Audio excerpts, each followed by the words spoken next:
That sound means another episode of Game for a Movie. It is episode 32. We've made it 32 episodes. It's crazy. All right. We're here. Still amazing to see us at this level. And we just recently hit a milestone. I don't know if you guys know this or not. We have one episode that is by itself 100 downloads. Wow. And then that's pretty big. And then we have 3 that are in the 90s. Ooh, yay! Okay. So, I mean, the 90s were a great time, so... 90s. The little bit you remember of it? Right, yeah, I say that like I was there for cogent for all of it, but, you know, whatever, yeah, I'm totally 90s kid, What's our number? I think I know the answer, but what is our most downloaded episode? Our most downloaded episode is the original Vampire Boys. Oh, hell Vampires are hot. Vampire even Boys when are hot. they're not. Well, and so one of our 90s is Vampire Boys 2. It's currently tied for 3rd in most downloads. People love the Vampire Boys. We might have to pivot to vampire-only content. Well, Andre, I don't know if you listened to the last episode, but we are talking about Vampire Boys 3, The Unfanging. Yes. The Unfanged. The Unfanging. Or titles not developed. I cannot wait until The Unfanging. I am your host, Mike, for Game for a Movie. I am joined by... Andre. And Jill. Nice. Welcome, friends. We are missing Mitchell. It is a Where's Mitchell episode. Where in the world is Mitchell? San Diego. Okay, so Mitchell leaves. We have a new theme song person. That's basically a You gave me the perfect opening. Yeah. It was perfect. No, it works. It was just more so a matter of, like, we lost one theme song person for another, and it works. Yeah. Jill, I happen to see you drinking on camera right now. What are you drinking? It's not tea. It's not tea. Oh, why? I'm not a grandma tonight. I am enjoying a local brewery, Hog River, so local to me in Hartford. It is Local 35. This is an India Pale Ale. It is delicious. Yes, I love that. It's a great one. You may recognize it as one of the many beer we won when we showed up for trivia and, like, took over like a boss. Yeah, seriously. You guys won how many 4-packs? 4? 5? With the table won 4. The table won won 4 packs, yeah, pretty well. Yeah, 5 4-packs. That's insane. 20 beers. We were very generous. It was kismet. I was telling the story about how I totally didn't understand the lyrics to Shaggy Wasn't Me. And then we walked in, and you were monotonely reading those lyrics. And it was very bizarre. It is really weird. For the viewers listening, I do know now what the meaning of the song "Wasn't Me" is about. He did it. He's guilty. Yes, he is very guilty. Andre, are you drinking over there? You're the only one not on camera, so I can't tell. I'm sorry, I don't have my web camera available. I am drinking. I'm also drinking locally. I'm drinking a Labyrinth Brewery beer, the Pan's Double IPA. I might have had it on a previous episode, but nice. Pan's Double IPA. It's pretty good. I definitely have 2 drinks that I've never had before on the show. Claire and I ordered dinner, and we got a prickly pear margarita that was splittable. It's fantastic. It's really smooth, and it's kind of it's gonna do some wonders to my head later. My fun Mike. Yes, right. And then Margarita Mike, they always call him. Margarita Mike. So absinthe Andre. Absinthe. Oh my God, Jesus! That paints a picture. Name alcohol. Jungle Juice Jill. Oh yeah, there we go. That's my first drunk night. Oh Jesus! Wow, we touched the nerve. I love it. Jungle Juice. Away from things. No, we are sticking with these nicknames. Guess what? Everybody now has a nickname on the show. And so what's Mitchell? Manhattan He's not here. Mitchell. You can't be Margarita Mitchell. Manhattan Mitchell. Mezcal Mitchell. Oh, Mezcal Mitchell. Yeah. There you go. Yeah. Mezcal. Yeah, I like it. I like that a lot. And of course, Tequila T-Dog, because T-Dog's still with us. Mm-hmm. Chardonnay Claire. Yes, indeed. Chardonnay Claire. I love it. I love how 3/5 of our podcasts are all semi-tequila related drinks. Very good. You're not wrong. I'm just a hodgepodge of liquor. What else is there with a J? There isn't anything that I can think of. Juniper? Like gin? That's a stretch. Juniper, yeah. Yeah. We'll mull it over. All right. We'll think of something, but Jungle Juice Jill for now. And the other thing, I have a beer as well. The beer is from Armada Brewing, and it is called Alien Boy IPA. Armada, is that local? It's definitely East Coast. Okay. I don't know exactly. I think it's actually in like New York or something like that, but I could be way wrong. We do have this internet. It is in, according to Google, East Haven, Connecticut. So oh wow! So it is a Connecticut beer. All right. So hey, drink local, Connecticut. Mm-hmm. Yeah. Hell yeah. But yeah, we have these drinks. We also have some movies to talk about. Jill lost our challenge, and our challenge. What was it? A bracket challenge is what we officially went with. I guess. Yes, that's officially what we're going to say. So whoever had the worst bracket at this point because of March Madness, that's what we'll say. And Jill's busted in half. I flew so close to the sun, and then my entire bracket's gone. So she will go last, as always, to build the suspense. I guess I will start.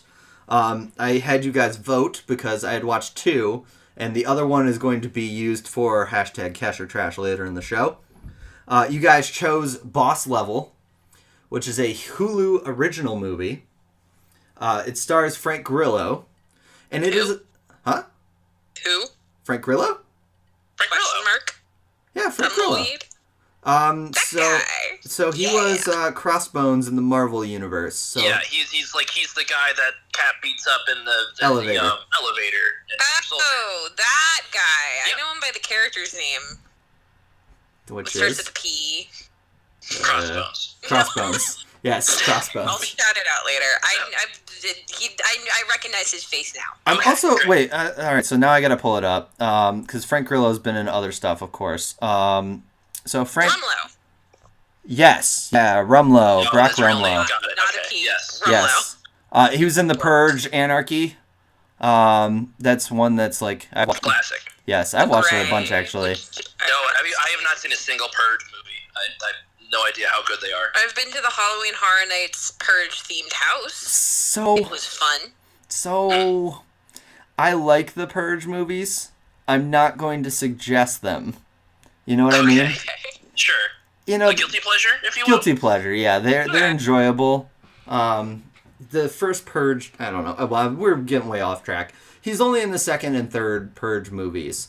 Is he one of the people that does the purging? One of the crazies that shows up to murder the innocent people? So when they are protecting the presidential nominee, the president gets involved. Okay.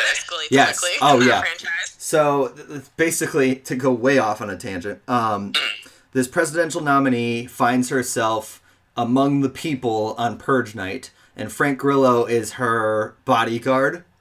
Oh, and so he's the Gerard Butler of that movie? Yeah, he's the Gerard Butler. Yes, exactly. And I'm glad you said that because Gerard Butler is a great way to describe Frank Grillo.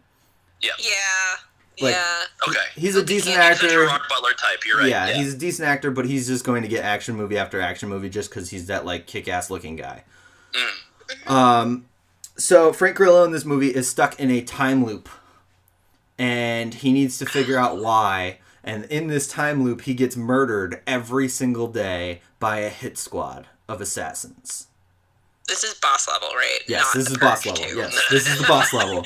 Yes. Okay. Purge 2 is different entirely, but this is boss level. So he has to figure out who's doing this to him, why it's happening, and how to get out of the time loop. Every day he dies from a different assassin killing him. We start the movie at like attempt 121.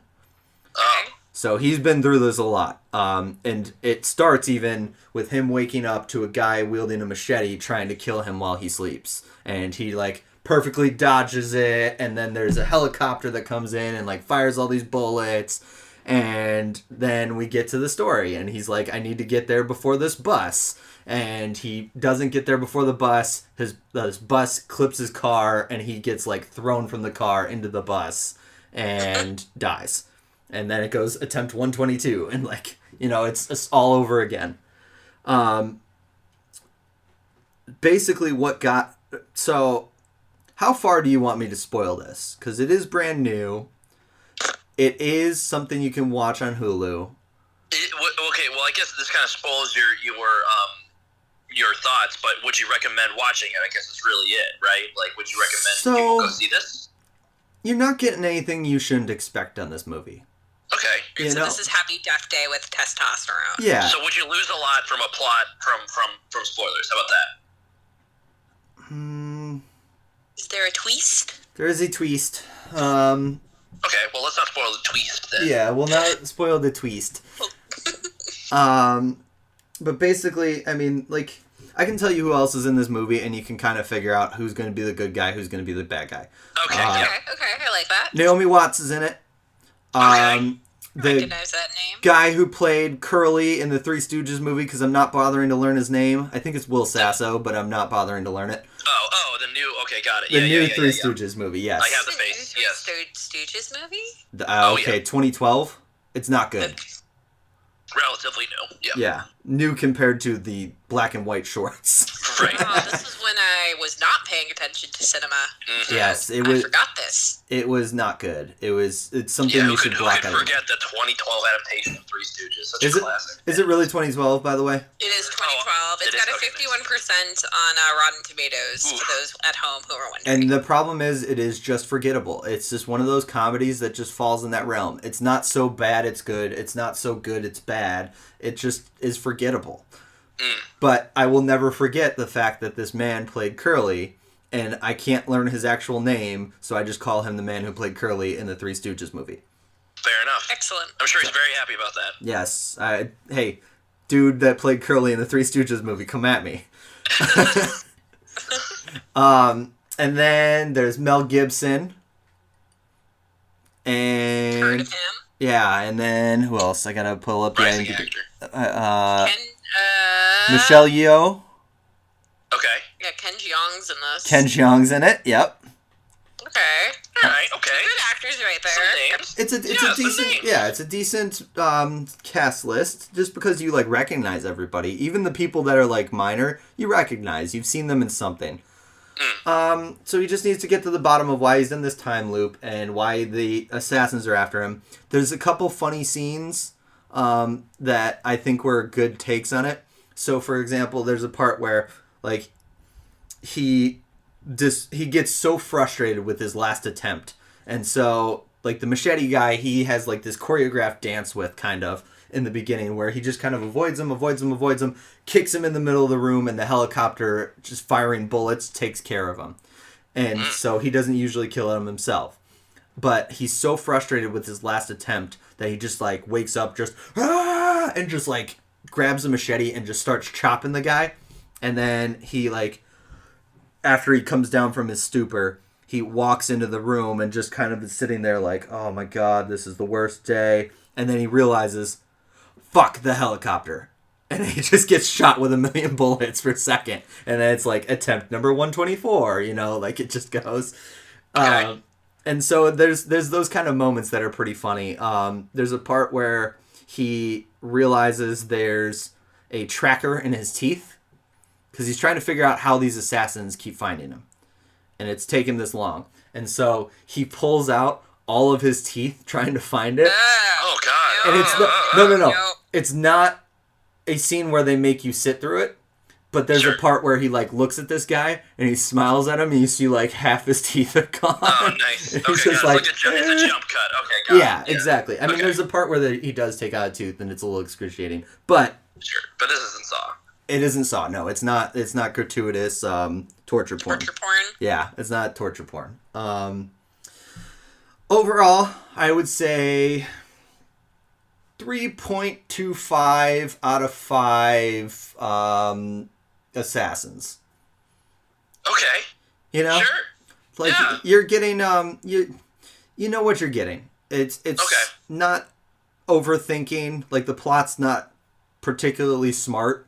It's you kind of see where it's going, and it's decent though. Like it has some good gags, and as far as time loop movies go, I love time loop movies. I've talked about Happy Death Day and Happy Death Day 2. Groundhog Day is one of my favorites. Edge of Tomorrow or Live, Die, Repeat. I don't know what they I call love it that these one days. too. Yeah, it's Edge of Tomorrow now. And they're making a second one. I'm in for. They are. Wait, yes. what? I didn't know this. They are. They are making a second one. I need to see the first one.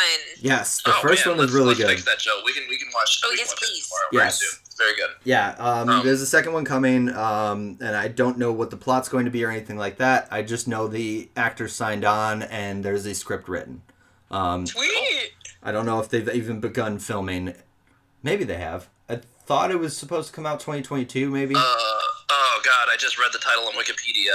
What is it? It's a sequel titled Live, Die, Repeat, and Repeat is in development. That's gotta be a temporary title. They're not gonna name it that. Yeah. Ugh. Who knows? We're just gonna have to call it Edge of Tomorrow, Edge of Today. Edge of Tomorrow? Oh, I like that one better, but... It's better than Live, Die, Repeat, and Repeat. It's much better than that. The guy who came up with Die Hard, Die Another Day, or whatever. Oh my God. Come up with that one. Wait, no. To be fair, it was just Die Hard 2. We just misinterpreted the poster as the title Die Hard. That was Die Hard. Classic. Die Hard 2. Die Hard with a Vengeance. Live Free or Die Hard. And It's a Good Day to Die Hard. That's the only one that you should skip. It's a good day to Die Hard. Yes. That's the last. That's the last one. one. Repeat and repeat. Okay. Yes. You know. Yeah, similar. It's a Good Day to Die Hard is crap. Does somebody actually drop that line in the movie? It's What? a good day to die hard. No. Like, does somebody say it? How can you have that title and have nobody say it? So, I'm trying to block this movie out of my mind. Somebody may say it's a good day to die, but they don't say it's a good day to die hard. So it's not a roll credits completely. Okay, well that's where the part where the audience throws a spoon and says hard. Yes. Throws a spoon. Who throws a spoon? I mean, literally. Yeah. So 3.5 out of 5 Assassins. Okay. Yeah. So you would it's on Hulu, and it's worth a watch if you're interested. If the premise interests you at all. It's like I said, you're not going to get anything crazy out of it. It's an action movie, popcorn, get it going. If you want to be on your phone, you're not going to miss anything huge. And Ken Jeong is bearable in it. I like Ken Jeong, and he gets a little over the top sometimes. He's pretty good in this one. Okay. You know? Yeah. Okay. Hey. Yeah. Nice. Yeah. Happy to hear it. Yeah. Andre, what do you got for us? All right, so I only talk about the most relevant of movies on this podcast. Oh, yeah. So I'm here to talk to you guys about the classic Pixar movie from 2013, Monsters University. Yeah. So, I mean, the reason so Jill and I have kind of just been filling in the backlogs of my Pixar canon, as it were, because I've missed a bunch of them, as it turns out. So we watched WALL-E some weeks ago, and that was great. And then Monsters University was another one of Jill's kind of pet favorites that we just kind of, on a lark decided to watch together a couple nights ago. So yeah. I mean, Monsters University is pretty good. It's in my top 5 Pixar films. Really? I guess, for somebody who loves, I mean, I feel like I talk about animated movies all the time on this show. For somebody who loves animation as much as I did, it's kind of surprising it took so long for me to watch this, but Monsters University kind of came out in the period where Pixar really started to open the window in terms of sequels. Like, for the longest time, Toy Story 2 was their only sequel. Everything got greenlit for the sequels, man. Exactly. It felt like everything all at once. Like, we had Finding Dory, Cars 2, Cars 3, Toy Story 4, Incredibles 2, just so many sequels, right? I threw up in my mouth a little bit when you said Cars 2. Go on. And I don't know, this kind of came out in a period where I was kind of not over Pixar, but it wasn't on my radar as much, and I just never really got around to it until now. And I heard its reputation is kind of like I feel like even the worst critics of this movie have been like it's harmless, it's totally a fine, acceptable movie. And yeah, I just want to say at the top that I really enjoyed it. I'm a huge fan of Monsters Inc., the original. And it really touched those characters. I thought even the plot in the little side canon plot in Kingdom Hearts 3, where you as a follow-up to Monsters Inc. was pretty charming in and of itself. But yeah, so I was definitely down for kind of a prequel adventure, learning a little bit more about Mike Wazowski and Sully's relationship. Wazowski. James P. Sullivan. James P. Sullivan. His full name too. Anyways, in case you haven't seen it before, Monsters University, it follows the two main characters from the original movie, Monsters Inc. Mike Wazowski, the small green monster, he's more the main character in this one, and this kind of follows his emotional journey about going to wanting to go into Monsters University, the top prestige college for being a scarer. Mike always wanted to be a scarer since he's been little. So this kind of follows his emotional journey there. Littler. Yeah, littler. You're right, littler. Yes. He's kind of propped up to be a very much like he's putting in a lot of effort for something that he doesn't have as much talent in, which is kind of relatable in a lot of ways. You see him putting all this effort into being the best scarer he can be, and meanwhile, James P. Sullivan of the famous Sullivan clan kind of waltzes in, all talent, just is a naturally born good scarer, but doesn't put any effort in, and kind of just lollygags his way through classes. And so you can see these two butting heads. And Joe kind of described it as a perfectly to me as this is basically just Revenge of the Nerds in animated form. You're not wrong on that, yeah. Yeah, it's much closer. You had said it's like Animal House. When going in, I thought it was okay. This is Monsters Inc., but Animal House, right? That was my guess, and you said it was more like a Revenge of the Nerds, which is very accurate. Both of those films hit. They're all of those late 70s, 80s college films are rolled into Monsters University. Right. I love Animal House, so I'm just sitting here with the quotes just going to my head, like, did we quit when the Germans bombed Pearl Harbor? Just let him go, he's rolling. Yeah, well, and then you can tell that obviously a lot of the people that worked on this film probably grew up with those movies, because there's a lot of love put into this. You can definitely tell. I mean, like, this is not... I would not say that this movie has the same emotional core as the Monsters Inc. original. Like, there's just no kind of same sort of emotional core that Sully and Boo had. But I wasn't really going in expecting that. I don't think it's worse. I don't think it's like a worse movie for that. It's just a kind of a difference. And I don't know. I mean, this definitely isn't a super surprising film. Obviously, we know where a lot of these characters end up for Monsters Inc. That's kind of the problem with prequels, is that you kind of really already know where everyone's going to be. Right. But, I mean, the journey there is a satisfying enough watch. I will say the animation, it looks great, especially when we compare the two films side by side. I mean, Pixar is always on the cutting edge of animated animation, but you can tell they were really flexing with the fur technology, as it were. Sully, particularly, the fur awesome. technology. Yeah, they were definitely flexing pretty hard. I will say I love the side characters in this movie. Seeing Helen Mirren and Nathan Fillion show up for the villainous roles, as it were, the antagonistic roles. It's great. Yeah. Nathan Fillion plays the smarmy top frat bro, and it's just great. He's perfect. I can't believe he fits in that role. I know, me too. Like, you wouldn't think like Johnny that kind of character is like really like frat, dude. Like, okay, you're a little old to play a college student, bro, but you buy it. He pulls it off in stride. He could totally do it. No, he totally did. Yeah, and you get to meet the guys of Oozma Kappa. Yeah, and Oozma Kappa. They're all kind of lovable in their tropey ways. Charlie Day is great as what's Art. Yes, he was definitely my favorite of the Motley Crew. Oozma Kappa is the Motley Crew that Sully and Mike are in. They're the nerdy frat, as it were, that aren't scary at all, but they're wanting scares. Yeah, It's a very charming film all around. I mean, obviously it's Pixar, so you do expect quality as long as it doesn't have cars in its name. Ouch. Yeah. Dude, I even liked Cars 3. Cars 2 was just trash. To be fair, in deference to that, I have not seen Cars 3 because I hated Cars 2 so much.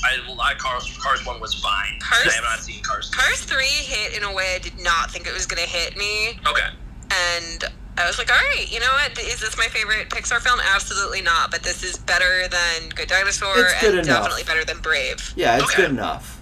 I agree with that statement. I don't think Cars 3 is going to be high on anybody's list, but it's decent enough where you're just like, okay, and they have some moments where you're just like, oh, that's nice, yeah. Touching, I like that. Yeah, okay, yeah. All right, cool. We'll put it on the watch list. Heart full, eyes sad. Anyways, just to wrap up my thoughts, I would give this movie probably a similar rating, really, 3.25 popped collars out of 5. Oh, popped collars! I like it. Yes, all right. Nathan Fillion's popped collars definitely a sticking point for me for this film. I would say that, like, in a more direct comparison, I was alluding to a little bit of sequel fatigue with Pixar films. I definitely came out of this enjoying it more, feeling like it was a more worthwhile movie than I did with Incredibles 2. Incredibles 2 was probably more like that didn't really need to happen, I guess, you know? Okay, so I'm thinking to myself now, what did I like better, Monsters University or Incredibles 2? And I feel they're very different films. That kind of it's an unfair comparison, but just as to me, they're just Pixar follow-ups. That's the only similarity. Well, it's just more so comparing it just because I think those are good comparisons. More so because I think I had the same level of out of it. Okay. My stance with Incredibles 2 is that the first one is fine. It doesn't hit me the way that it hits a lot of people, and I know that a good portion of the population actually ranks that movie very, very high. Myself included, And when I found out they were making a second one, my biggest disappointment was that they weren't time jumping, because I really wanted to see what Violet and Dash, right? Yeah, that's his name. Dashel. And even Baby Jack, what they would be like growing up older, being like the first wave of new generation. You wanted a next generation of I wanted the next chapter in the story, not the next day. And Monsters University, besides being a college film, and I love college films, I like the fact that the way they mitigated this was they made it a prequel, and they did it with enough care that it worked. Yes, definitely. It doesn't ruin any characters critically. So I was going to ask you that. Do you feel that it blends well with what comes later? I mean, it doesn't tear apart the legacy of Monsters Inc. Right. The first one. So, it's been a while, but I felt that, and maybe I'm wrong about this, wasn't Randall in it? Randall Boggs. Randy Boggs. Yep, Randy Boggs. Feel like Randall got less scary to me going back to Monsters Inc. That's the only character. That's the only character that I'm thinking here. Going, okay, maybe that character got. I don't even say ruined, but just something changed about my opinion of them. His perception. Yeah. I would agree. He's kind of a nothing character. Yeah. To go back and rewatch in Monsters University to clarify. Yeah. They introduce him. He's not what you think he's going to be. Yeah. And then as the story plays out, it's just like, oh, he's a character on the board. We don't really know what to do with him, so we're going to move him over to another side of the board. Yeah. Yeah. And it just doesn't really. It's lazy. Yeah, a little bit, but I like seeing Randall being a shitheel, for lack of a better phrase. But I don't know. I enjoyed him there. Yeah. All right, so that brings us, Jill. You've been waiting. Oh boy. Yes. Once you selected the movie, I was really excited for this episode. So, can you tell us what you watched and the whole synopsis? Let's just go with it all. Oh my god. So, for those of you who might not know, I really love Muppets. I'm a big fan of Jim Henson. I'm a big fan of anything the Jim Henson Company has done. I was a big advocate for the Dark Crystal Uprising. R.I.P. All of these great things with Muppets. R.I.P. Bring them back. Let's have a Muppet Renaissance. When I was, doing the blowing the horn for the Muppet film Renaissance, I did not envision Happytime Murders as being the film that's like, yes, we're here, we're taking up that mantle, challenge accepted, we're going to usher in the felt renaissance of Muppet films. And I finally decided it was time. I needed to watch it. And since I lost the March Madness bracket, well, why not? So, let me read you the synopsis. Okay. And this breakdown is going to be divided into some parts. So let's do the synopsis first. Can I also tell you, I've got a movie for you from a buddy of mine. He has a puppet movie called Head. Oh boy. Oh no. And I need to find it, but I think it's about, it's cabin in the woods, cannibals, I think. I can get on board with that. I like a good horror puppet film. It is supposedly awful. And I'm saying this with my buddy, he may be listening, and I hope I'm not saying anything bad. If we do ever watch this movie, I want to have him on there. So let me find it. Sorry. You go. I will look it up. Okay. Oh, it's on Tubi. It used to be on Prime. I remember that too. So, synopsis first. In an LA where puppets and humans coexist, a down-on-his-luck detective teams with his ex-partner to nab a killer targeting the cast of an old TV show. That is the Happytime Gang, which was a TV show. Okay. So, part one of this, let's talk about good things. So, puppeteers who are in this that I recognize, Bill Barretta, Kevin Clash, Brian Henson, and the guy who played Puppet Abed in Community. Puppet Abed! Yeah, exactly. I have never seen Community, but all of the people who know I like puppets and Muppets are like, there's this one episode and there's this Puppet Abed. I'm like, I don't know who that is, but cool. You have never seen Community. No. We gotta talk. Never seen it. For those of you who might be not in the loop, Bill Barretta is probably most famously known as playing Pepe the Prawn, who first appeared in Muppets in Space. Okay. Kevin Clash was Elmo, and he appears in a few other Jim Henson productions in the mid-'80s and '90s, and then Brian Henson is Jim Henson's son. This is actually Brian's first director's credit since Muppet Treasure Island, so yay, back in the director's chair. Muppet Treasure Island. And that's where the good things stop. Yes, well, you know why the good things stopped? Because you haven't seen Community. Yeah, because... So... I will say that this, to be clear, these are not Muppets. These are puppets. Muppets are a different thing. They are owned by Disney now. So if I accidentally slip up and call this the naughty Muppet movie, I really mean puppet. For those who are also curious, this was created by Henson Alternatives. I like it. Okay. And yeah, I actually took notes this time. I did my homework. Oh my. So... the film starts off and we're introduced to our detective, Phil Phillips. He is your classic Dick Tracy type, chomps on cigarettes. Didn't he win American Idol? What? Didn't he win American Idol? Phil Phillips? Philip Phillips? No, this is Phil Phillips. Oh, Not Philip Phillips. Okay, Philip Phillips. I think Philip Phillips did win American Idol, but I had stopped watching by then. It's just a joke that way too far. So we're introduced to our former cop, now detective, American Idol main winner. character, Phil Phillips. You know, like I said, Dick Tracy type. If you've seen Who Framed Roger Rabbit, which I wrote down, that would be an amazing crossover. He is very similar to that character. You know, something happened to him in his past that kind of took him off his all-star career. Now he's kind of washed up and just done with life and just kind of going through each day, drinking a lot of alcohol and smoking ungodly amounts of cigarettes. Okay. Maya Rudolph plays his secretary at his little detective agency, and they have good chemistry together. I will say that all of the human characters that are in this film, I think, are having a great time, and quite a few of them have an improv background, which plays well with everything that's going on. Mm-hmm. I do love all the puppetry. There's some really well-designed puppets, and Detective Phillips drives a green car, which made me very happy, because Kermit.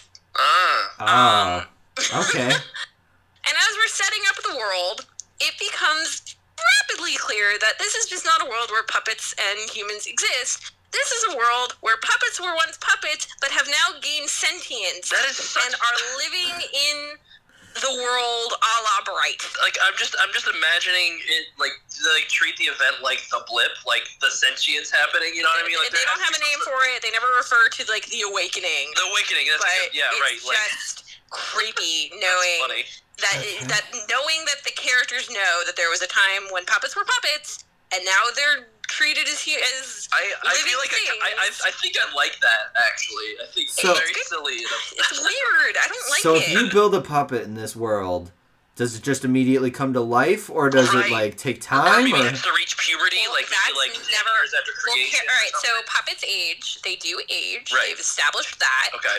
We do not see any puppets come into existence, but we see them die. Okay. Lots and lots of different ways. Okay, so is it super fucked up if a puppet dies and then people use it as an actual puppet? I mean, they have sex puppets to be. Yeah, right. Like where's the morality on that? That's what I want to know. But what about sock puppets? They're making an income. I don't know. I'll get to this. Actually, sort of comes up in a moment. Okay. But yes, this is a world where puppets are now living and treated as 1.5, like 2.5 citizens. They're not like full, like they are full citizens, but they are still not treated very, very well. Phil Phillips was once the first puppet cop, but he was the first and the last, so something went down there. Did he win any singing competitions? What? Did he win any singing competitions? I'm sorry. He does not sing, but apparently he's a great dancer. Oh, okay. They threw that nugget of info throughout the film. All right, I'm done with that joke. It's done. All right. And throughout the opening scene, we get to see Puppet's eye get stolen. We get to find out that no one really cares when a puppet dies, and if you cut a puppet, it bleeds fluff. Great things I've always wanted to know. I cut you open. What color do you bleed? And to my horror and sadness, Walter, precious Walter, from the 2011, I believe, Muppets film that Jason Segel did, he's getting held up in the background. He's at gunpoint. Poor Walter, what did they do to you? Oh, poor Walter. Okay. No, exactly. What did this whistling Muppet do? This is not even the first 10 minutes. So the plot gets going with Detective Phillips meeting his new, I can't even remember what a detective, like when you have like someone who hires you to do the thing, like I need you to investigate. I don't have the word for it. But client? Client, thank you. His new client shows up, and she is sultry. That's a good way to describe that. Oh, okay. I remember her from the trailer. Yeah, okay. Yeah. She's a former sex puppet who enjoyed her job and probably still does because she really is, she's thirsty. But someone's blackmailing her, so she needs him to investigate into this because she can't have the dirty laundry getting aired out. Okay. So she gives him the ransom note, the blackmail note. He's like, all right, I'm going to go investigate this. Which takes us over to a new setting. Okay. Puppet Pleasureland, the puppet porn shop. Yeah. Oh, no. And what goodies await us in the Puppet Pleasureland? I don't know I don't think I want to know. Well, you don't have to wait long because Detective Phillips walks in. He sees looking around for the guy who works there, who's a vulture puppet, and the guy's like, "Oh, just 1 second," and opens a door, and it's a head shake. It's a no. It's an octopus milking a cow puppet. Oh. It's. Oh. And wait, all right. So is like if a hand goes up the puppet, is that fisting or is that like puppets? They don't touch that one. Okay. There is no human puppet in sexual intercourse. Because that's what I was wondering. Is like, okay, is this sexual or not? Because that's where my mind went. The octopus milking the cow is sexual. Right. This is being recorded for those who enjoy it at home. Oh. Okay. Yeah. Okay. So the reason we're at the Puppet Pleasureland is because Detective Phillips, like any good puppet man, he reads his porn. He recognizes that one of the letters cut out in like the blackmail note goes to is a letter for one of the like a magazine's cover. Play toy? So nope. Oh. What is it called? Puppet Pussy? Oh. Yeah. They don't even hide it. They're just puppet pussy. Right. I wrote them all. I wrote every other porn, all the other porn mag names, but I didn't write this one. I think it's Wait, you wrote down all of the other ones? Yeah, his world building. Oh, right. This is some good lore. It's very critical. Something puppet pussy.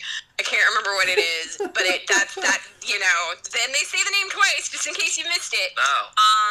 Other magazines that one can buy at Puppet Pleasureland include Ass Puppet Jamboree, Puppet Chicks with Puppet Dicks, and Chicks with Big Asses. Okay. Okay. I mean, I know where I need to go now. So he gets the magazine, he looks at the cover, he figures out that the letter P matches the P on the cover, and we get this wonderful line, looks like this mystery is brought to you by the letter P. And then the porn clerk says, oh, if you like P... Oh, no. Wow. Oh, no. We gotta drive home that we're puppets that are also sexual in nature. Wow. Oh, yeah. No, these puppets are thirsty. This is also the location where the plot actually really starts to ramp up. So within this world is the show Happytime, the Happytime Gang, we find out later that it was the first show, like, with a puppet cast that was sentient, that was, like, embraced by larger society, and it's going into syndication. Okay. And it has its own cast of characters. One of them is Detective Phillips' brother Larry. Another is Elizabeth Banks. She's the human cast character. And there's a few others. But while Detective Phillips is in the porn shop, he runs into Bumbly. What's his full name? Oh. It is Augustus Bumbly Pants. Oh, okay. Who's a character from the Happytime Gang, puppeted and voiced by Kevin Clash. Okay. And that's the Elmo guy? Yeah, the Elmo guy. Okay. Cool. Yes, the Elmo guy. I know, I'm sorry I'm hurting you inside, but I don't know this stuff like you do. It's okay. And Bumbly's acting kind of weird. He doesn't want to be seen. Is it because he's in a porn shop? Is something else afoot? And while Detective Phillips is in the back looking at the records because he's trying to figure out who gets the magazine. Yeah. A trench coat wearing, fedora covering per individual. Mm-hmm. That's definitely human shaped and sized. Comes in and commits puppet massacre. He shoots the vulture puppet, kills him, blows him to stuffingarines, blows the stuffing out of him. Okay. And poor Augustus Bumbly Pants pees glitter in fear. Then he lays eggs, and then he gets shot to death. Okay. Stufferines? All right. Stufferines. He peed fucking glitter. He laid an egg. And laid eggs. Because he's a bunny. Get it? Oh. Okay. I don't think we knew he was a bunny. Yeah, I did not know that. He's a bunny. Okay. I buried the lead on that one. Okay, and so it makes a little more sense, I guess. But they still don't lay eggs. No, they don't lay eggs. Easter Bunny did. But the Easter Bunny, yeah right. Well, if you go by Rise of the Guardians, he doesn't lay eggs. He just paints them. Oh. Okay. Well, now we're mixing canons here, and I'm just losing the thread. I don't want Hugh Jackman involved in this. Yeah, right. Hey, everybody, happy Easter yesterday. Yeah, yesterday was Easter. Oh, Happy Easter, everybody. God damn it. If you're wondering, how did Detective Phillips, this chiseled, grizzled, chain-smoking dude miss all of this? It's because to get to the back office, he had to walk by, like, a number of different porn film theaters. Okay. And in the office is a porn playing of a human male being dominated by a Dalmatian dog puppet. And... Wait, I thought you said that there wasn't any... They're not having intercourse. No, he's being dominated. That doesn't always include intercourse. Okay, I guess not. There ain't no intercourse. But he is being dominated by a Dalmatian. Okay, wait. Do we know who this person is? Have you seen him before? No. Okay. Because I'm wondering... I tried to figure out who that was. Ready to loop it all back together? We're going to loop it all back together. Here we go. Ready? I was wondering if it was, like, secretly, like, maybe it's Jason Segel, maybe it's, like... So if it is what's his name? Shoot, I can't think of his name. Screw this. What's happening? IMDb. I'm tying it all together. Just get ready for it. So the character is Dean Pelton in Community. Oh. Wow. Whoever played him, because I can't remember his name off the top of my head, and this is killing me because you're going to be like, oh, wow, why did that take so long? Jim Rash, okay, who plays Dean Pelton in Community, had a Dalmatian fetish. Boom! Oh, snap. Yeah, so if you saw Community, it might have been him. Yeah, there you go. He was ball-gagged and strapped to a bed being dominated by a dog that was definitely going to pee on him. And if it's like Dean Pelton, he enjoyed it a lot. Yeah. Thankfully, we don't see the dog pee. Damn. But... now that there's murders happen at this porn shop, let's meet some more human characters. Starting with our main human character lead, Melissa McCarthy. McCarthy. I almost called her Melissa McCartney. Melissa McCarthy. She plays Detective Connie Edwards. She is Phil's ex-partner. They had a falling out. Though apparently they used to be two peas in a pod, like Batman and Robin, really good at solving cases together. But she has a big hard-on of puppet hate. for Detective Phillips and pretty much all puppets. We'll find out why later. We also meet the lieutenant. She's the detective in Who Framed Roger Rabbit, where he hates cartoons. Basically. Yeah, okay. Okay. All right, keep going. Sorry. Lieutenant.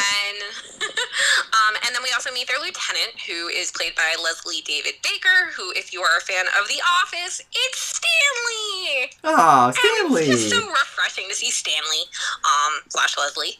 Yeah. And he looks like he's having a great time. Good. So a murder. Oh, good. So a murder's gone down.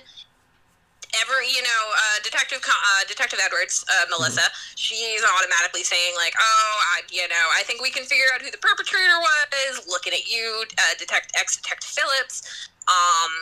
Thankfully, I'm just going to call him Lieutenant Stanley.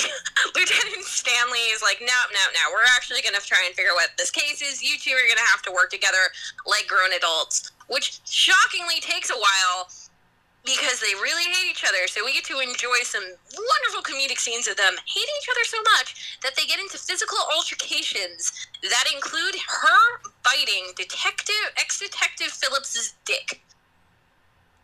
Okay. But we don't. Okay. In a hot tub. I know all of those words were English, but the way you constructed them, I'm lost. I'm not finding the arrangement of them very well. I'll explain. Okay. I was afraid of that.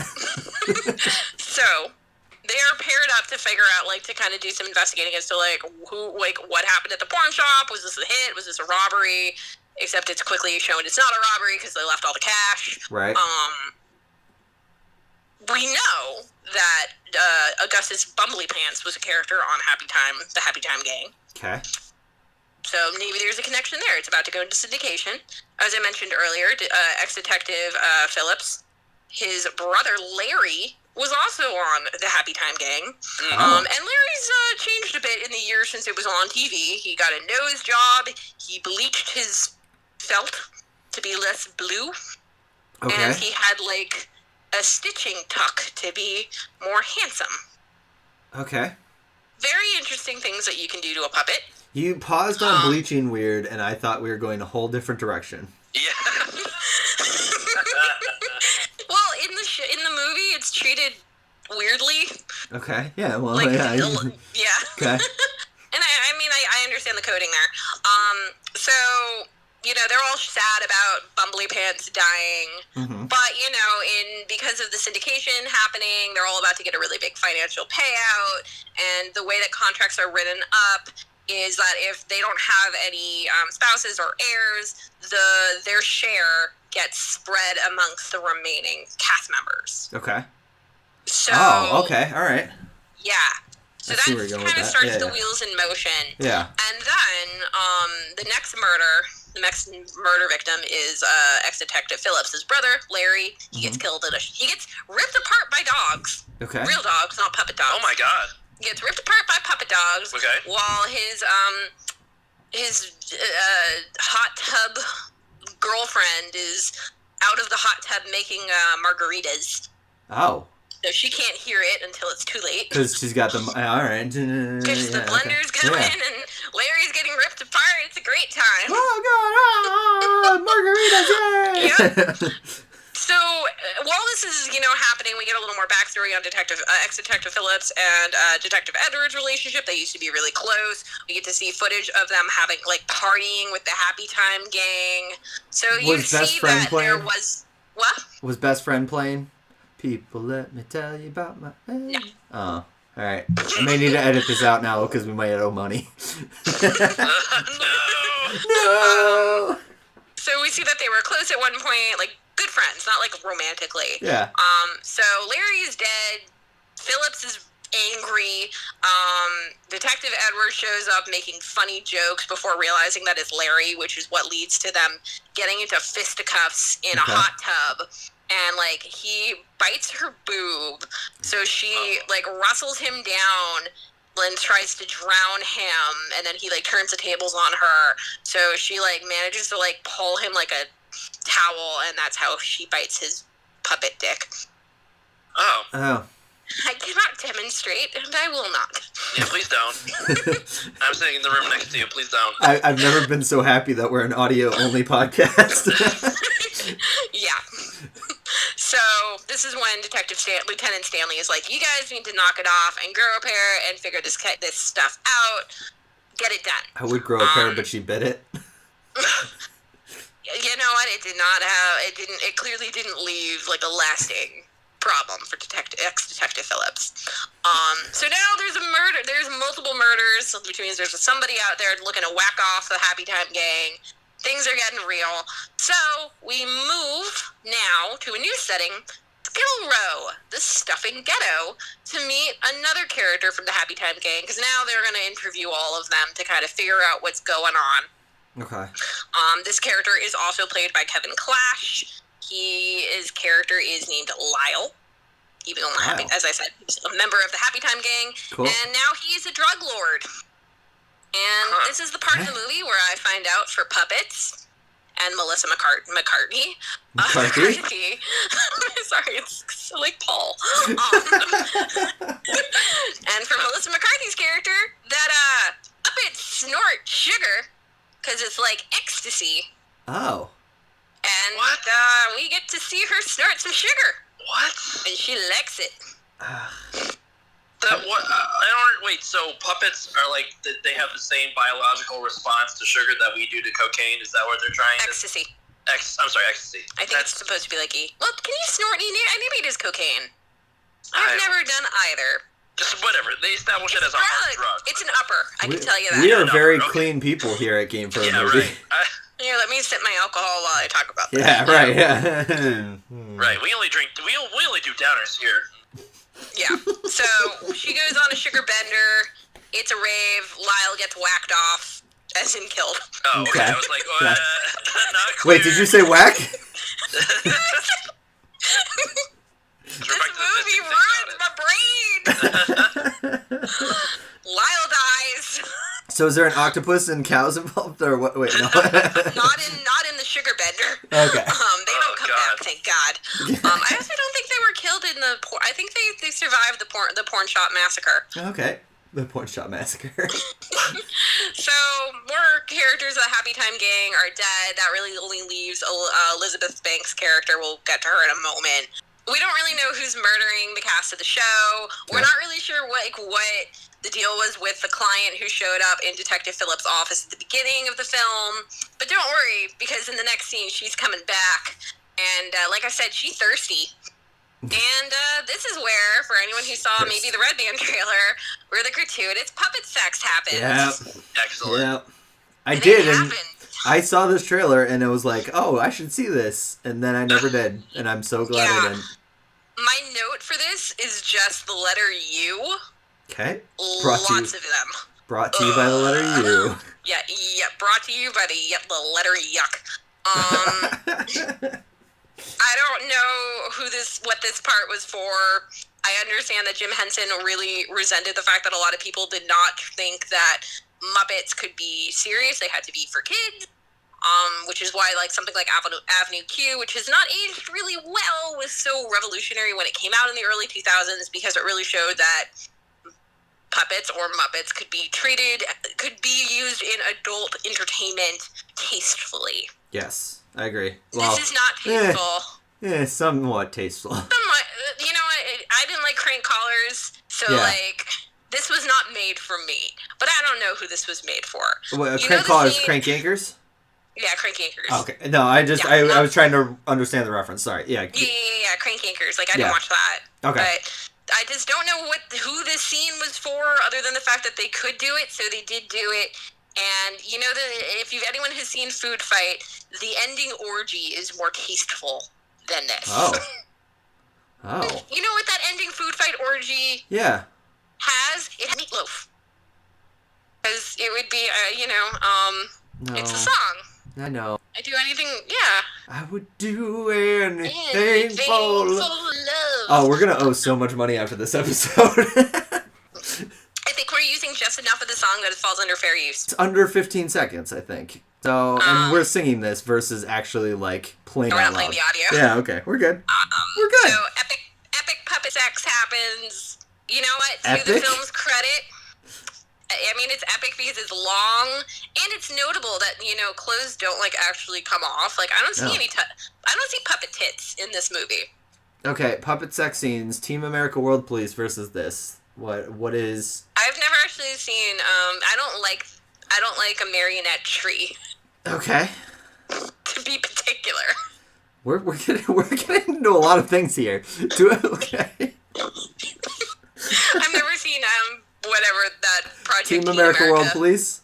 Yeah, I know of it. I haven't seen it. But it has Matt Damon. I didn't know Matt Damon was in it. He's not really in it.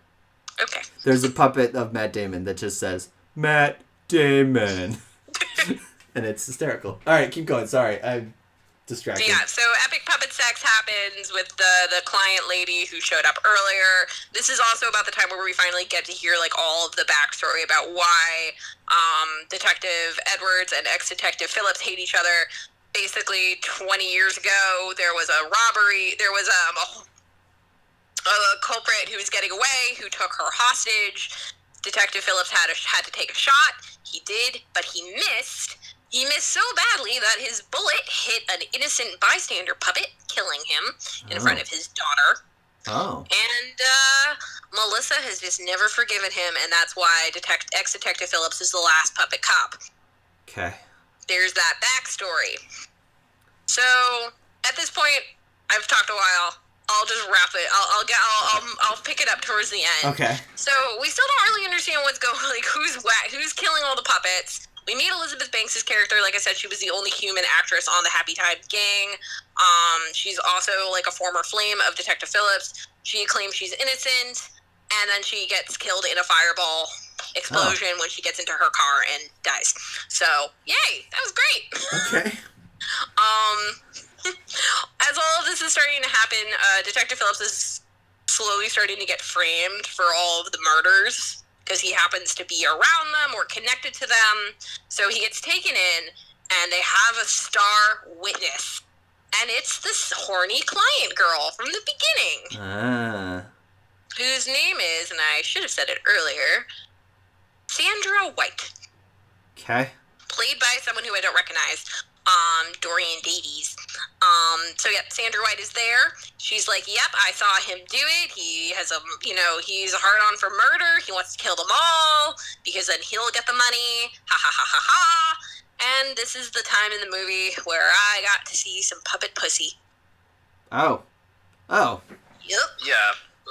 So why though? Was that the Basic Instinct style? Yeah, because Basic Instinct did it.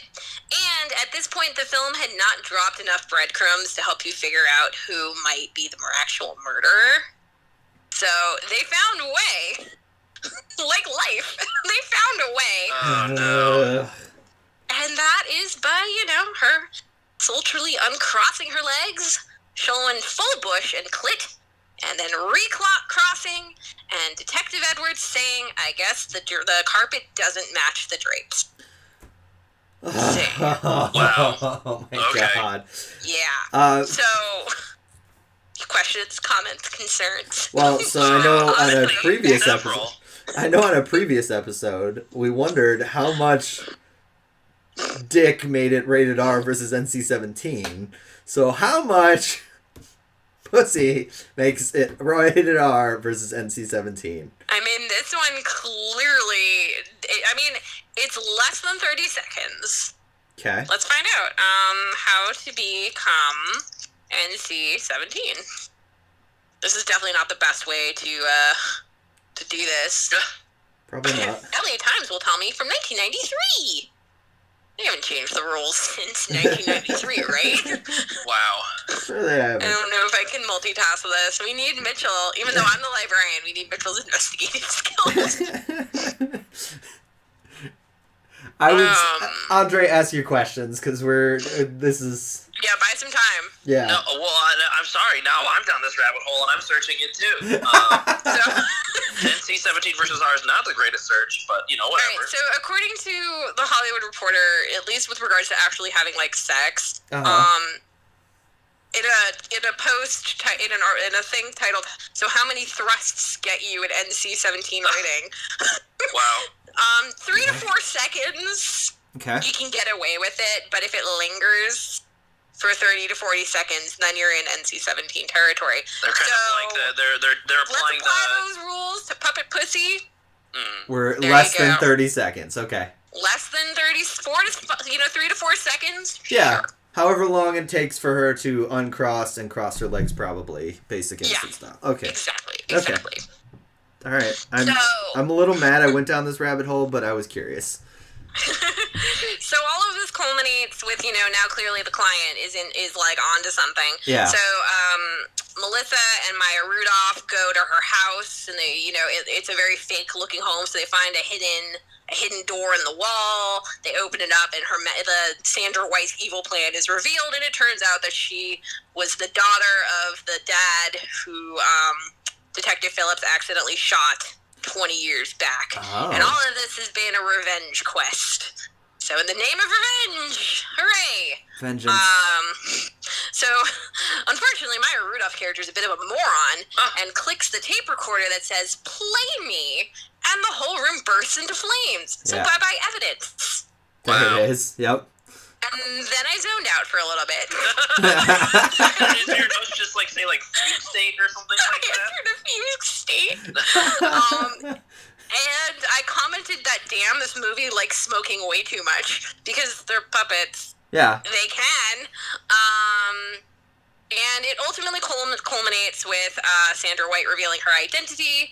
And in a twist-ish part that I kind of liked, she admits that at first it did just start off to be revenge because, he hurt her, she wants to hurt him. Mm-hmm. But then she turned out she really liked killing, so she just kept doing it.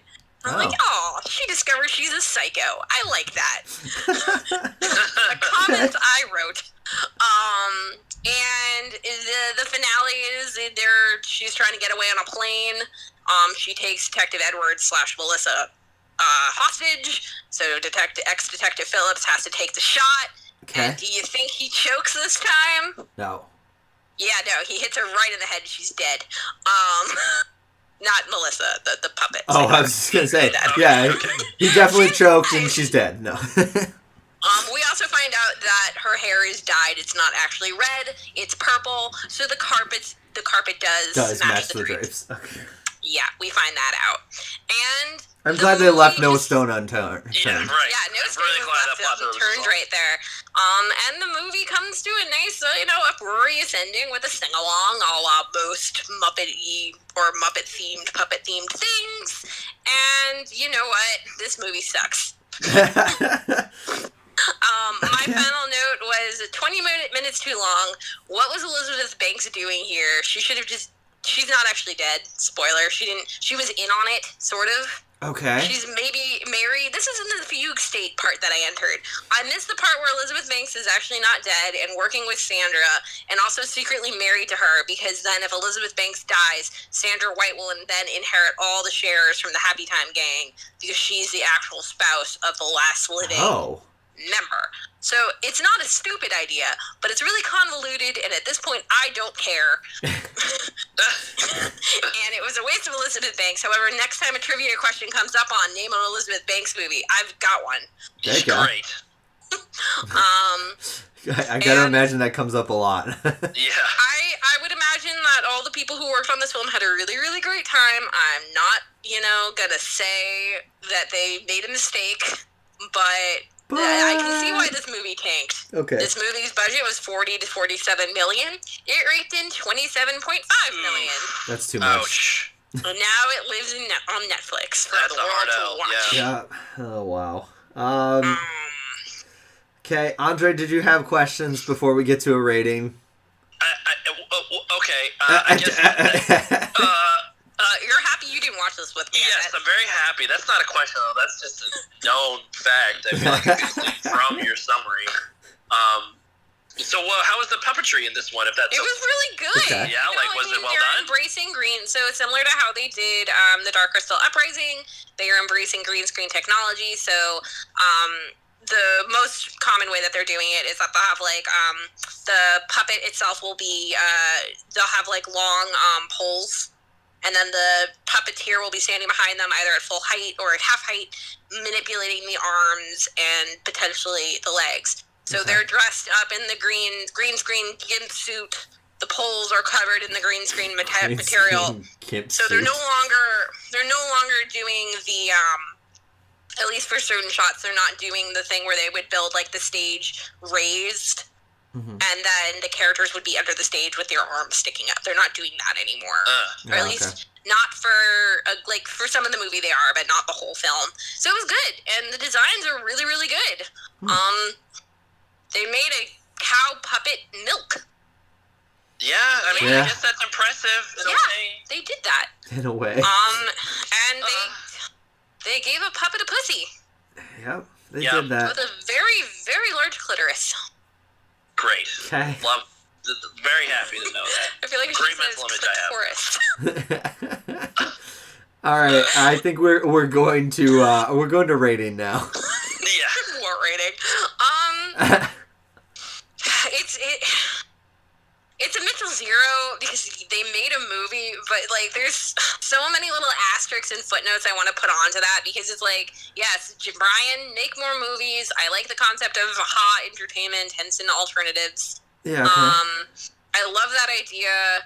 I think that there is a reality or / version of this movie that may have not been as bad. I think they just really leaned too hard into the fact that we could be racy and adult, just because, and sexy, and we're just gonna run away with that. Right. Which is why we've got like a 45-second puppet ejaculation scene. Yep. That's a thing. Yeah, that is a thing. Should probably go see a doctor about that. Yep. So, puppet Viagra. Mitchell Zero, or if I really have to give it a ranking, I'll give it a 1 out of 5. Melissa McCarthy snorting sugar. I feel like wait. So Mitchell Zero's half a star. What? The Mitchell Zero's half a star. You're giving it a 1? I'm giving it more than half a star because I want to see puppets and these puppeteers working. Okay. And you know what? Special shout out because Bill Beretta is working. He's involved in a new show. Okay. That's not for adults. It's for kids. Called The Barbarian and the Troll. I watched a teaser for it. It was about 6 minutes long. It looks really cool. It's like She-Ra-ish, so like empowered female character, but with some like attitude and Muppet-esque humor. Okay. And it's coming to a Nickelodeon near you. Nice. Channel, not the theater. I went to the Nickelodeon and I got the old Nickelodeon. Get out of the way. Oh my. I'm doing voices. What has become of me?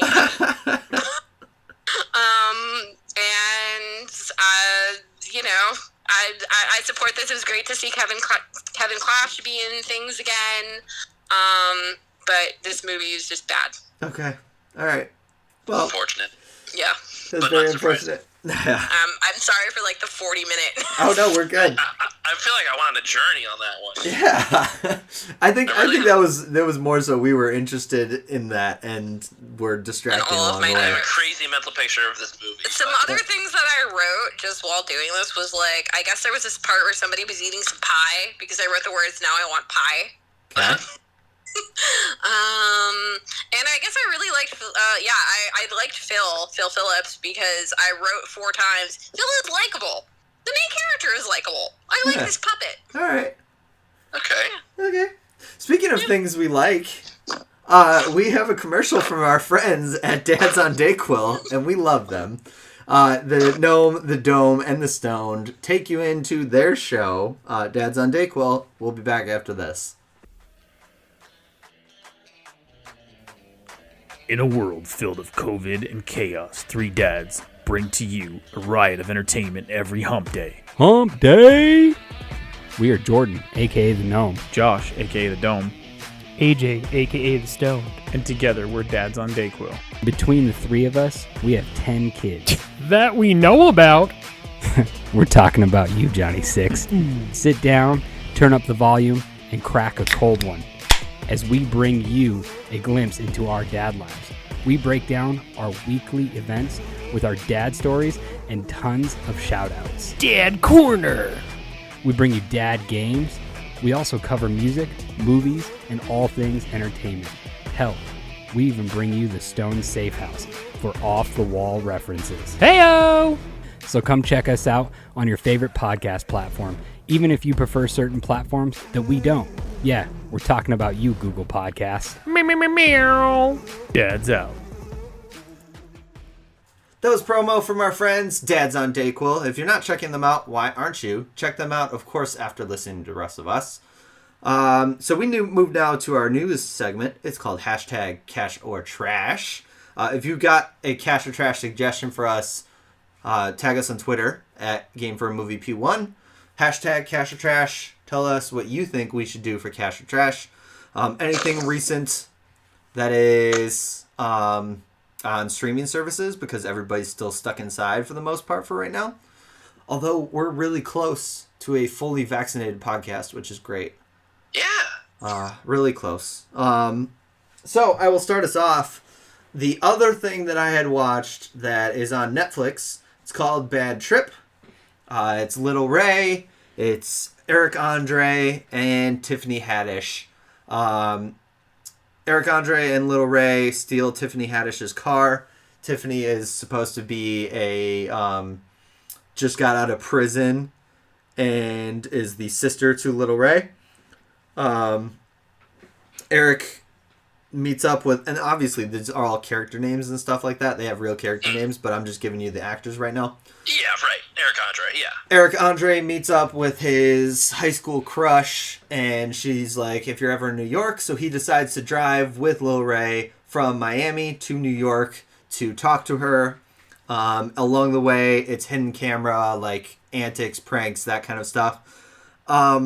If you've seen one of these prank shows, like Bad Grandpa or something like that, this takes it up to 11.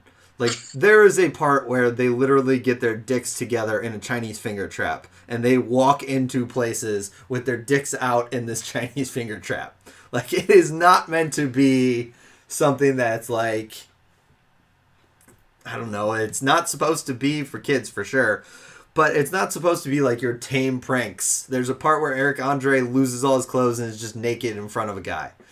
All right. Yeah, so it goes way off the charts to 11. Like, I actually think the end of the movie had less crazy pranks than the beginning of the movie. Huh, okay. So it kind of tames down as it goes, which is weird. But yeah, it's hysterical. I actually really enjoyed it. If you like these prank shows and stuff like that, you'll definitely like it. This one is, I think, superior of the prank show movies. It's better than like Bad Grandpa. Obviously Jackass is better because Jackass. But the Impractical Jokers movie is another recent one that I thought of, and it's not as good, I don't think. So I guess my dumb question, like if I liked the Eric Andre show, would I like this movie? I think so, yeah. Yeah, okay, 100%. Gotcha. Okay. Instead of Hannibal, it's now Lil Ray. That's basically it. But the funny thing is they can take it completely serious. Like, the entire plot is an actual movie plot that just so happens to have them doing pranks that kind of fit. And then at the end, of course, they show like a reel of them admitting to the people how you were on camera, this was a prank, blah, blah, blah. Which is hysterical because there's a part where literally he uses the safe word, and I didn't know they had a safe word before. He literally uses the safe word at a point, and it kind of is really like, oh shit, he's actually might get his ass beat. What's the safe word? It was poppers. Poppers? Poppers. I feel like I could, okay, all right. Yeah, I feel like you could work that into a conversation. He doesn't work it into a conversation. He's like talking with this guy, and the guy's like, dude, get the fuck out of my face, and then like stands up, and Eric goes, all right, poppers, poppers, poppers, poppers, and then like runs away. So, it is a dumb movie. Don't expect anything smart, but if you like these kind of movies, it's really enjoyable. The pranks are hysterical. I laughed really hard. It's one of those movies I expected to be on my phone the whole time, and I put the phone down to watch the end of it. That's how much it got me. That's good praise. Yeah. So, yeah. You guys don't really have one per se per person. I think we had two you were going to talk about. So, whoever wants to talk about the first one, jump in there. Well, sure. So it's a superhero combo of sorts. Okay. So Jill and I just started Invincible on Amazon. It's a superhero and adult animated superhero TV show on Amazon Prime. I think 4 episodes are out at the time of recording. Yes. And so we've only just seen the first one, and they're paced at about like 40 minutes each, so not quite an hour long. Okay. What's that? I think the first one was like closer to an hour. Yeah, the first one was closer to an hour. You're right, but I think they're timed to be within an hour, right? Yeah. And I mean, first impressions. I mean, it seems like a solid show. I mean, this is based off of an existing comic book series, but it's like not a super long one, right? Like closer to like Watchmen in length. Yeah. Am I right on that, Mike? It's a finished series. Like, yeah, it's been finished for quite some time. So it's definitely longer than Watchmen. But yes, it's been finished. It's Robert Kirkman who does Walking Dead, and basically when Walking Dead got picked up, Invincible kind of went on the back burner. Gotcha. Okay. Yeah. So yeah, I mean, this is obviously just like a riff off of the classic Avengers / Justice League formula. You know, this is a world where superheroes have long been an established thing, and it follows our young protagonist Mark Grayson, who is he's in high school. His father is Omni-Man, who might as well just be Superman. Mm-hmm. He has a very similar backstory, an alien from another planet that came to this planet, and settled down. Started a family with a human woman and had a kid, and so we're starting. The series starts when Mark is just about to gets his powers, and his dad basically has to teach him the old how to control his powers, how to be a superhero, how to be like him. With great power comes great responsibility. It's puberty, but different. Yeah, right. Yeah, and again, the key part of the backdrop is that superheroes are established things. So it's like, oh, all right, you got your powers. Well, now it's time to meet my guy, the costume guy, that the tailor that makes all the costumes. Yes. It was voiced by Mark Hamill, and he's great. Yep. I thought Andre was like, "Do you recognize that person?" Was I'm like a Jewish actor? Right. No, that's the thing. Like, what was the guy's name? It was very Jewish. Yeah, it was very Jewish. I'm trying to remember, dude. It wasn't. Oh gosh, not Anthony Goldstein. Not Anthony Goldstein. Not J.K. Rowling's very good Jewish wizard named Anthony Goldstein. Hold on, I'm it's looking this something up. like that, though. Anyways, that's neither here nor there. But so it starts out pretty not like tropey, but like in a good way. Yeah. And obviously, I can't talk about this without spoiling. But not everything is as it seems. Art Rosenbaum. What's that? Mark Rosenbaum. Art Rosenbaum. That's a fair Jewish tailor name. Yep. Voiced by the Gentile Mark Hamill. We were just watching Avatar, and he voices the main villain, Fire Lord Ozai. So his voice is fresh in my mind. So that's fair. Anyways, I feel like that's a lot of time for a character that shows up for maybe 2 minutes in the episode. But either way, yeah, I don't know. The characters are likable. So far, again, this is just first impressions. Yeah. The characters are likable. The episode ending definitely has us hooked and has us wanting more.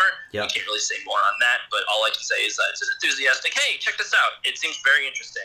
And, I mean, it's a finite, complete story already, and it seems to have a lot of fan following, so excited to watch more. It is cash. 2 caches. There we go. Yeah. And so then, Jill, you'll take over our last one then. Yeah. Also superhero themed. It is Falcon and the Winter Soldier. Of course. Which is part of the Marvel universe, Marvel Cinematic Universe takeover of our TVs and computers. And for those of you who might not be in the know, the Falcon and the Winter Soldier takes place right after the events of Endgame and roughly probably right after the events of WandaVision. That series actually has not been referenced once. And we're following along with what happens after Sam Wilson is given the shield by now no more Captain America, Steve Rogers, and what happened to Bucky Barnes. And we're 3 episodes in, and for a limited series, it only has 6 episodes. Andre and I walked out of the first episode thinking, that was alright, but that wasted a lot of time. Yes. Yep. I'm in the same boat on that. Yeah, both Bucky and Sam spent no time together in the first episode. Which is fine. I don't have a problem with that. Which is fine. But... We were busy establishing their wants and needs and what they're up to right now. We were introduced to one of the villains of the series, the Flag Smashers, although we don't really know what they're about. Right. But once again, for a 6-episode series called The Falcon and the Winter Soldier, that was quite a bit of time taken up setting things up and ending it with them not interacting. So first episode, okay, not really sure where this is going. Second episode was a better improvement. Now Bucky and Sam are together. They're going out to try and figure out what's going on with the Flag Smashers. Clearly, they have enhanced abilities. Potentially, there's some super soldier serum afoot. Mm-hmm. We get some more about the Flag Smashers. And we get to meet the new Captain America because Sam, in the first episode, didn't hold on to the shield. Right. He gave it back. Yeah. Which was, I figured that was something that was going to happen. So we're introduced to the Marvel Cinematic Universe's. I guess it's not the cinematic because it's a TV show. Yeah. They're still called the MCU. Okay, the MC Universe's equivalent of John Walker, the new Captain America. Played by Wyatt Russell. Okay, side note, he's apparently getting, this is inevitable, I guess, but he's getting death threats from shitheads. Yes. It's just not cool. Pisses me off. Yeah, it's so dumb. I mean, I guess you would have had to have expected it, but it's still not fucking okay. He's an actor. He didn't write the show. If you want to send death threats to somebody, Jesus fucking Christ, why this guy? Yeah, right, exactly. You need to separate the character from the actual actor. And I can't think of him as anything else as the best friend of Channing Tatum in 22 Jump Street. Oh my God, you're right. He is in 22 Jump Street. Wow, that's him. How could you hate that guy? Right? How could you hate that guy? Just think of him as that, the football player. And the second episode of the series is a really good, the first scene of the episode, we meet him, we get to see the weight of him taking on the mantle of Captain America. Right. He doesn't want to mess this up. He knows what this means. Yep. And then the rest of the episodes does a really great job of making you hate him. Yep. Yeah.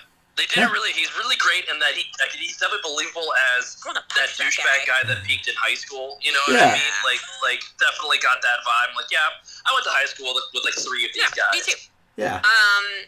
We also get to meet some other characters, including potentially another super soldier serum participant. Okay. Who I don't want to spoil too much, but there's some really interesting ramifications with that one. Yep. And the second episode ends with both Bucky and Sam acknowledging they have no leads. They can't work. They refuse to work with new Captain America and his sidekick. So what do they got? They got Hydra. Well, Hydra doesn't exist anymore, but there's someone out and about who really hates Hydra, who's pretty smart and might have some leads on where to go. And definitely has a very good, accurate recreation of this character's dance moves. Yeah. I was just gonna say, it definitely has good dance moves. And the second episode ends with them cutting to Baron Zemo sitting in jail. So we're just listening. Is this now just like a Captain Falcon or Captain Falcon? Wow, Jesus Christ! Captain Falcon. Falcon and the Winter Soldier spoiler cast. Is that where we're at now? Yeah, I was just gonna say. I overdid it. I got too zealous. I know. All right, hold on to episode 3. Just hold on to it. Yeah. Hold on to it. Yeah. So we've got some characters on the board now. You've seen the gif of him dancing. That is not something that we spoiled. That gif of him dancing gives me life. It's amazing. I'm just saying, I needed that. Might be my favorite shot of the show so far. Yeah. Yes, I agree. I would say that it did take about until the third episode for me to kind of go from being meh to okay. Let's do it. Yeah. I'm okay on it. I still like it. We'll watch the rest of it. Yeah, we're gonna watch it, and we've been watching it as it comes out. Marvel consumes my life. What's that? Marvel consumes my life, so exactly, you know. Right? Yes, we are marks when it comes to stuff. If you are if there's anything to walk away from, I would say that we knew what WandaVision was going to be setting up within the next phases. We have a general sense now that we've seen the Loki trailer that just dropped today of what that might be setting up. But it's not really clear what films. Now I'm going to be referring to the end of episode 2. Mm-hmm. It's not really clear what this is setting up for the Marvel Cinematic Universe. Maybe it's not setting up anything, which is totally fine. It's just the transition series to explain why characters might have different alter ego names in future films. Who knows? And again, I'm good if none of these things tie into the cinematic universe in any way, shape, or form. If they are just filler TV shows, they're standalone and they're mini-series. And that's what I'm wondering is that what this is? This the purpose of the Falcon and the Winter Soldier is pretty much filler. It'll explain why some characters might have different names moving forward, and we used it as as a device to introduce new locations and other characters that might be more meaningful in future films, be it from the Disney Marvel canon or the newly acquired 20th Century Fox canon. Right. Yeah. It'll be interesting to see where they go. I will be honest, in 2 episodes, I am leaning more on the trash side than the cash side. I didn't want to call it full on trash, but after the second episode, I would definitely have put it more on. We need a middle. So there's cash, there's trash. It's supposed to be cash and trash because you have to decide. You have to decide. I don't want to decide. And the way I'm sitting. To me, fine. I will decide.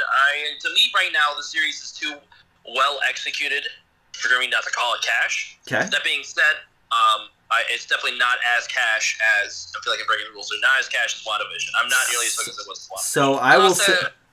No, go for it. I'll sit on the opposite. I am currently sitting at trash. Right. And I think obviously we've seen the 3rd episode. We're not trying not to spoil it. 3rd episode got me more there, but I'm still sitting at trash just because we are now halfway through the 6 episode arc, and that's the first time where you've made me say, "Okay, cool." Obviously, I'm still gonna watch it. You took the words out of my mouth for a 6-part series.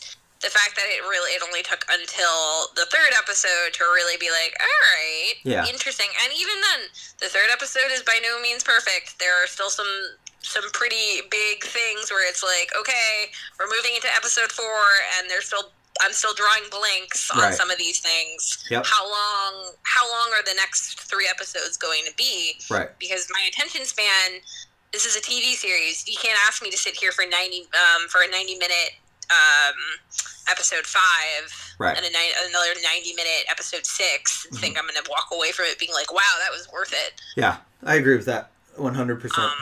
Something that I will note is that I was reading a thing that said when pitched the concept for Falcon and the Winter Soldier,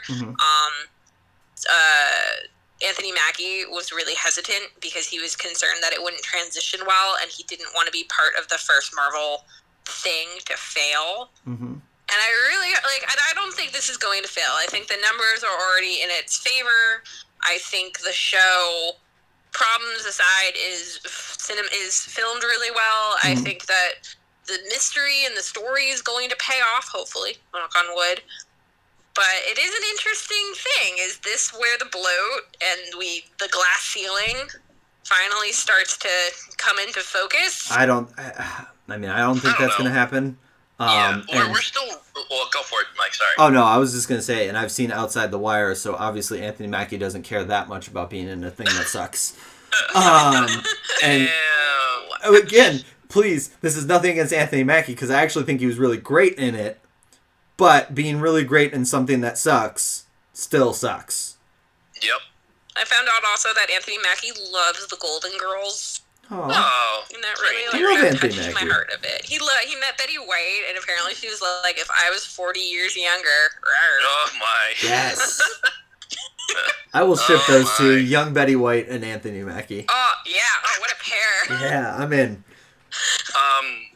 Yeah, I mean, I don't know. I think honestly, the fact that we were basically forced into a year-long break from Marvel content. Yeah, it was the best thing that could have happened to it. Yeah, maybe not as many words, but yes, it's definitely a big boon because right now Marvel interest is still strong.